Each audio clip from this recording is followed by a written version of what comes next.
ஒரு 5 தரமான சம்பவங்கள் இருக்குது ஆக்சிஸோடது. அதை பற்றி நான் தெளிவாக சொல்கிறேன். இதில் முதல் சம்பவம் என்னென்னா, 2019 லோக்சபா எலெக்ஷன்ஸ் இருக்குல்ல, அந்த டைமில் பிஜேபி சிங்கிள் மெஜாரிட்டியாக வர்றதுன்னு தான் ரொம்ப ரொம்ப கஷ்டம்.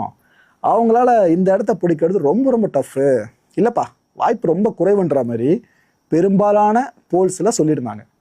ஆனால் ஆக்சிஸ் என்ன தெரியுமா சொன்னாங்க? இல்லைங்க, என்டிஏ பார்த்தீங்கன்னா கிட்டத்தட்ட 339 தொகுதிகள் இருந்து 365 வரைக்கும் ஜெயிக்க வாய்ப்பு இருக்கிறதா சொன்னாங்க. எது ஆக்சிஸ் அப்போ சொல்லியிருந்துச்சு. இது பல பேருக்கு ஒரு அதிர்ச்சி ஏற்படுத்துச்சு. ஃபைனலாக ரிசல்ட் வந்துச்சுல, அப்போ பிஜேபி ஜெயிச்ச சீட்ஸோட எண்ணிக்கை 303. பிஜேபி மட்டும் ஜெயிச்சது 303. ஒட்டுமொத்த என்டிஏ கூட்டணி இருக்குல்ல, அது ஜெயிச்சது 353. வேற லெவல் ப்ரெடிக்ஷனில் ரைட்டு. ரெண்டாவது சம்பவம் 2022 நடந்த பஞ்சாப் எலெக்ஷன்ஸ்.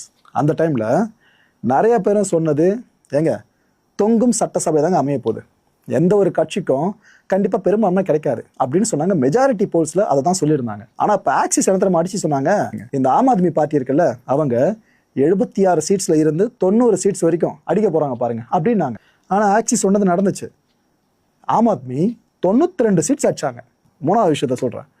2023 மத்திய பிரதேஷ் எலெக்ஷன்ஸ் இருக்குல்ல, அந்த டைமில் பிஜேபி 140 தொகுதிகளில் இருந்து 162 தொகுதிகள் வரைக்கும் கண்டிப்பாக ஜெயிக்கும். இதை விட சில தொகுதிகள் கூடுதலாக போனாலும் ஆச்சரியப்படுறதுக்கு இல்லைன்ற மாதிரி தான் அவங்க சைடில் இந்த போல்ஸ் முடிவுகளாக வெளியிட்டிருந்தாங்க. நிறைய பேரும் இதையும் பார்த்தீங்கன்னா ஆக்சிஸ் இந்த முறை சொதப்ப வாய்ப்பு இருக்குது அப்படின்னு நினச்சாங்க. ஆனால் ஃபைனலாக பிஜேபி வின் பண்ண சீட்ஸோட எண்ணிக்கை தெரியுமா? 163.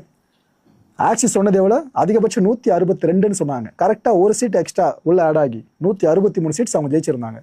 நாலாவது சம்பவத்தை பற்றி சொல்கிறேன். 2024 மகாராஷ்டிரா எலெக்ஷன்ஸ். அந்த டைமில் மெஜாரிட்டி போல் சொன்னது பார்த்தீங்கன்னா எம்விஏ இருக்காங்களே, அவங்க தான் ஜெயிக்க போகிறாங்க. இன்னொரு பக்கம் பிஜேபியோட மகாயுதி அலையன்ஸ் இருக்குது பார்த்தீங்களா, இவங்க தான் ஜெயிக்க போகிறாங்கன்னு ஆக்சிஸ் அடித்து சொன்னாங்க. கண்டிப்பாக இவங்க தான் ஆட்சியை பிடிக்க போகிறாங்க அப்படின்ட்டு. அது மட்டும் இல்லை, 178 சீட்ஸில் இருந்து 200 சீட்ஸ் வரைக்கும் இந்த பிஜேபியோட மகாயுத்தி அலையன்ஸ் அடிக்க வாய்ப்பு இருக்கிறதா திட்டவட்டமாக சொன்னாங்க. ஃபைனலாக ரிசல்ட் வந்துச்சா? என்ன நம்ம ரிசல்ட்டு, இந்த மகாயுதி கூட்டணி 235 சீட்ஸ் அடிச்சாங்க.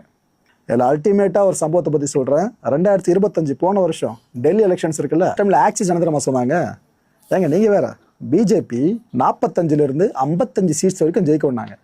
என்னது பிஜேபியா இந்த அளவுக்கா அப்படின்னு எல்லாம் ஆச்சரியமாக பார்த்தாங்க. எலெக்ஷன் ரிசல்ட் வந்துச்சு, பிஜேபி 48 சீட்ஸை செக்யூர் பண்ணாங்க. ப்ரெடிக்ட் பண்ணது 45 55க்குள்ளே.